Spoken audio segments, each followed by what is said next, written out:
വീണ്ടും ഇന്ത്യക്കെതിരെ ഭീഷണി മുഴക്കി പാക് ജനറൽ രംഗത്തെത്തിയിരിക്കുകയാണ്. പാക് ജനറൽ അഹമ്മദ് ഷെരീഫ് ചൗധരിയാണ് ഇന്ത്യക്കെതിരെ ഭീഷണി മുഴക്കി രംഗത്തെത്തിയിരിക്കുന്നത്. കഴിഞ്ഞ മെയിൽ ഇന്ത്യക്കാരോട് ദയനീയ പരാജയം നേരിട്ട പാകിസ്ഥാൻ ഇപ്പോൾ പാകിസ്ഥാൻ സൈന്യത്തിന്റെ ജനറൽമാർ അസഭ്യം പറയുന്നതിൽ നിരാശരാണ്. അടുത്തിടെ പാകിസ്ഥാൻ സൈന്യത്തിന്റെ വക്താവും inter service public relations DGISPR മേധാവിയും ഒരു പത്രസമ്മേളനത്തിൽ ഇന്ത്യക്ക് പൊള്ളയായ ഭീഷണി മുഴക്കുക മാത്രമല്ല, അതേസമയം വളരെ താഴ്ന്ന ഭാഷയിലും സംസാരിച്ചു എന്ന റിപ്പോർട്ടുകളാണ് ലഭിക്കുന്നത്. എന്തായാലും ഇന്ത്യ ഒരിക്കലും പാകിസ്ഥാന്റെ നിലനിൽപ്പിനെ അംഗീകരിക്കില്ല.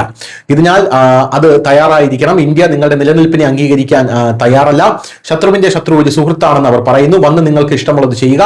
നിങ്ങൾക്ക് വലതുവശത്ത് നിന്ന് വരാം, ഇടതുവശത്ത് നിന്ന് വരാം, മുകളിൽ നിന്ന് വരാം, താഴെ നിന്ന് വരാം, ഒറ്റയ്ക്കോ ആരുടെയെങ്കിലും കൂടെയോ വരാം.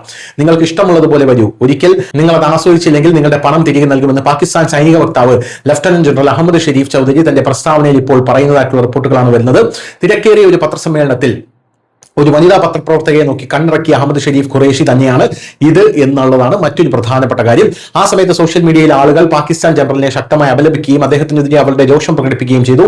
ഇപ്പോൾ നിരന്തരം ഭാഷ ഉപയോഗിക്കുന്നത് പാകിസ്ഥാൻ സൈന്യത്തിൽ വർദ്ധിച്ചു വരുന്ന നിരാശയാണ് സൂചിപ്പിക്കുന്നത്. അതായത് മോശം ഭാഷ ഉപയോഗിക്കുന്നത്, ഇത്രയും തരം താഴ്ന്ന നിലവാരത്തിലുള്ള ഭാഷ ഉപയോഗിക്കുന്നത് പിതൃശൂന്യന്മാരാണ്, ഗൗരവകരമായിട്ടുള്ള ഒരു കാര്യമാണെന്നാണ് ലോകമാധ്യമങ്ങളെല്ലാം പറയുന്നത്.